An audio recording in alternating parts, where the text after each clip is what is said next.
Okay, what I just played is a world famous piano piece written by Beethoven. Bagatelle number 25 in A minor is the original name for this, which was written actually during his lifetime, but it was never published. It was not published during his lifetime. It was actually discovered 40 years after the death of the composer. He died in 1825. He's definitely the most well-known classical period composer, along with Mozart and Haydn. So today we're going to learn the first part of this famous piece, Für Elise. Okay, I just played the original version of it for you to hear the whole piece and hopefully to inspire you and motivate your practice. Okay, so let's just go dive into our textbook. Okay, page 146, title For Elise. Who's Elise? The identity is unknown. We don't know who she is, but I am positive it's one of Beethoven's lover that he had in his mind for a long time. Because there are many, I'll say many more beloveds we figure from the music history about the life of Beethoven, and his musical style was always influenced by these beautiful ladies that he loved. Anyway, let's go to page 146.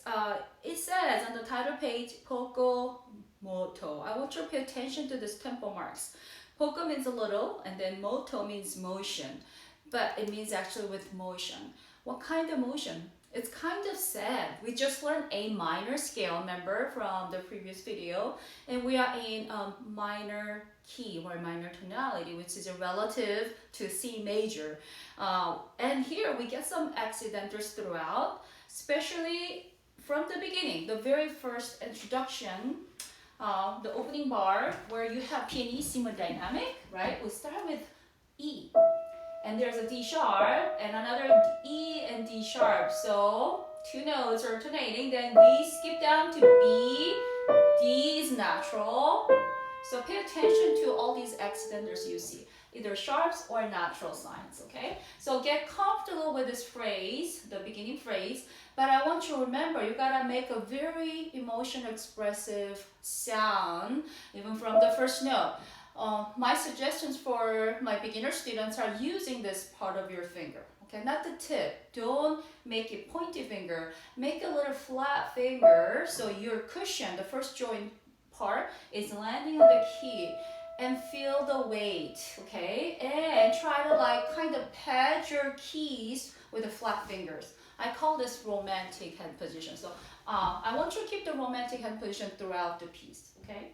So let me play the first phrase one more time in tempo. 1 and 2 and 3 and 1 and 2 and 3 and 1 and release.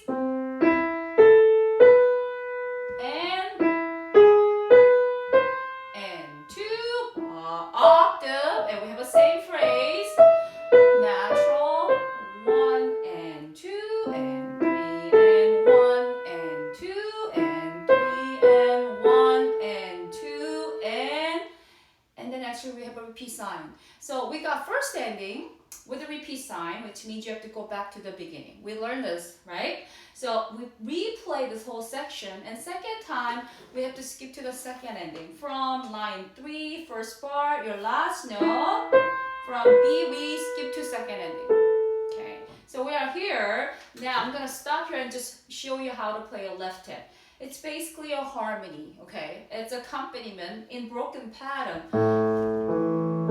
And they suggest using pedals. Yes, you must use pedals to harmonize your accompaniment, the bass here. So A, and I want you to make sure your wrist is following through the motion of your notes. I don't want you to keep your hands open like this and play without following.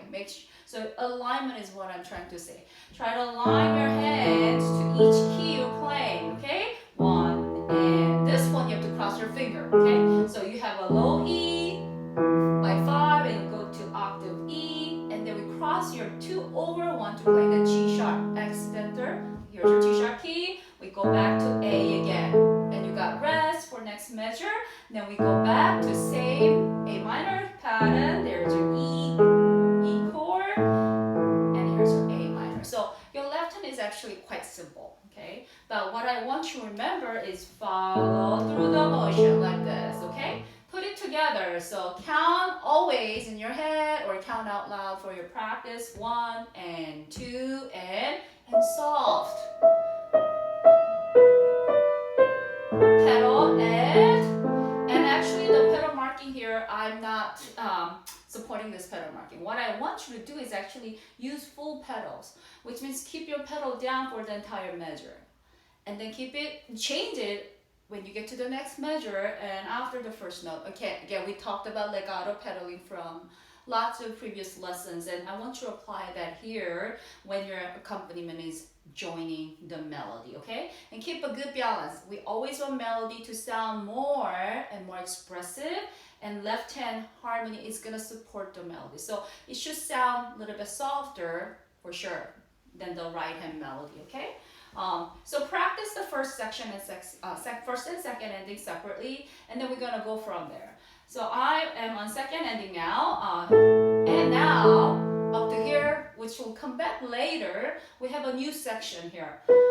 Your melody is now going to in a major tonality because the pickup note from 2 and 3 and 1, 2 and 3 and 1 and 2 and 3 and 1 and 2 and 3 and let's stop here. So it has a pattern, right? Same rhythmic idea, repeating 3 times. So practice this right, and again, don't forget to follow the motion.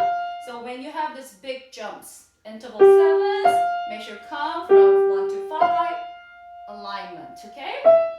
Another one, okay? 3 times. Let's explore the left hand. It's gonna be C chord, open hands, again, follow. Then next one is a G, and we gotta do this crossing finger again, okay? Skip to B. And you now are back to A minor. So practice your harmony in the left hand separately. Putting it together, 2 and 3 and 1 and 2. Again, don't forget the pedal. 3 times. Now, next page is gonna be a little challenging because now this is where we have a wow. How many register? How many octaves? 1, 2, 3. We're gonna go up to after this E. How many E's we get to play? It's all E's, all octave apart. Okay, so 1, 2, 3. We're gonna cover 4 octaves. It's gonna be all same note, which is E.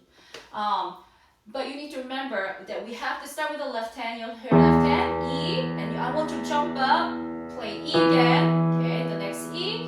Then we play the next E by thumb. And the same exact note, E, will be played by right hand. An octave, again, 1 and 5. And we're gonna duplicate the same E, the octave, broken by left hand. And here we're gonna take over by right hand, okay? I'll show you that one more time in very slow motion. By the way, you got the B from the melodic sequence because here you end on B. Okay, this is the first note downbeat together. Now here comes with a pedal down. It should be one pedal. We don't change pedal here. Okay, all E's by one pedal.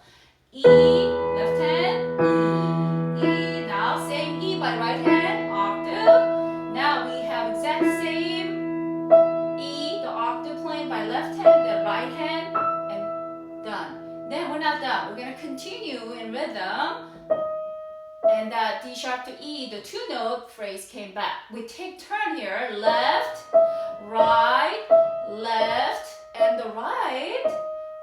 And we're gonna continue now back to your melody, okay? And guess what? The rest are same. The same exact A section return here. So now I'm gonna go back and show you in tempo. Similar pedaling is a legato pedal. And here they're making little shaping marking. Crescendo, decrescendo is marked every time you have shape like that. Okay, you must work on get a little louder and also get softer immediately. Okay, crescendo, decrescendo. I want you to give me that shaping in your recording performance. Okay, and then we have again we got two different endings, first and the second. So we gotta make sure we go back to the sectional repeats. So in this case, after you play the first ending, where we're going is not the very beginning. This is what we call sectional repeat. So you must go back to page 1 and line 4 where you see the mezzo forte markings and you see the repeat sign. This is where you're gonna go from the end of first ending here. We go to this section. I don't know the measure number, I'm sorry, but this is where you gotta go back and replay everything. And we now gonna go to second ending and finish the piece, okay? So this is the order of performance you must be aware. I'm just gonna finish this piece by showing you how to play your second ending for this section. You got to show two things, diminuendo and poco ritardando, okay? So you gotta slow down gradually. Also, you need to what? Get softer. And we're gonna finish with the A minor chord here. The very low A here, actually this is gonna be your A1 key, right? Check the ledger lines. This is A1, which must be played by left hand. And we're gonna have interval 6, harmonic 6 for the right hand, and we're gonna play end the piece. So I'm gonna go pick up note to the second ending and finish, show you the ending and how to release. Okay, pedal is included. I'm showing poco ritardando and diminuendo. Should be softer. And you release, also very gracefully and gently. You gotta keep the emotions throughout the piece. That's very, very, very important. Playing piece like this, short little piece called Bagatelle, by one of my favorite composer and everybody's favorite composer. This popular piece, piano solo piece, known as Für Elise. Okay, I hope you really enjoyed practicing.